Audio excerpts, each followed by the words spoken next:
Halo, saya Francisco dari kelas 1 keperawatan semester 3. Video ini dibuat dengan tujuan untuk memenuhi tugas mata kuliah perawatan dewasa, kardiovaskular, respiratologi, dan hematologi dengan dosen pengampu Narsini Lotto SKPMK.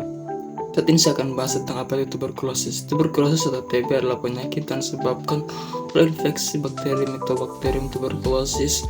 Bakteri tersebut dapat masuk ke dalam paru-paru dan mengakibatkan pengidapnya mengalami sesak napas disertai batuk kronis. TB adalah salah satu penyakit menular yang perlu diwaspadai.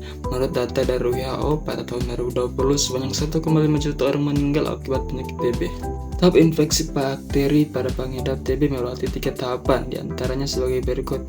Yang pertama, infeksi primer. Tahap ini terjadi saat udara yang mengandung bakteri penyebab TB dihirup oleh hidung atau mulut hingga masuk menuju paru-paru dan berkembang biak.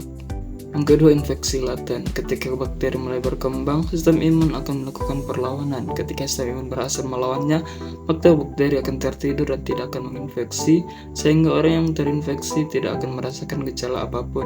Yang ketiga, infeksi aktif. Sebaliknya, saat tubuh imun tidak berhasil melawan bakteri yang termasuk dalam berkembang biak, maka bakteri akan bebas menyerang sel-sel sehat pada paru-paru. Kondisi ini akan membuat pengidapnya merasakan gejala. Ciri-ciri TB paru yang menginfeksi seorang pada awalnya memunculkan gejala utama yaitu sebagai berikut. Yang pertama, sesak nafas. Kedua, batuk berlangsung lama hingga lebih dari 3 minggu. Yang keempat, batuk berdarah. Kelima, dada terasa nyeri. Selain gejala tadi, ada pun gejala yang biasanya muncul, diantaranya adalah yang pertama, demam, menggigil, mudah merasa lelah, berat badan turun drastis, nafsu makan hilang, berkeringat di malam hari. Komplikasi penyakit TB paru. Saat seseorang mengalami TB paru dan tidak mendapatkan penanganan yang tepat, maka kemungkinan komplikasi bisa terjadi. Seiring berkembangannya bakteri TB paru tidak hanya menginfeksi paru-paru, tapi juga bisa menyebar ke bagian tubuh lainnya. Komplikasi yang mungkin dialami oleh pengidap TB adalah sebagai berikut. Yang pertama, kerusakan sendi. Kedua, kelainan pada jantung. Ketiga, nyeri punggung. Keempat, masalah pada ginjal dan hati. Kelima, peradangan selaput otak atau meningitis. Selanjutnya, pengobatan TB paru.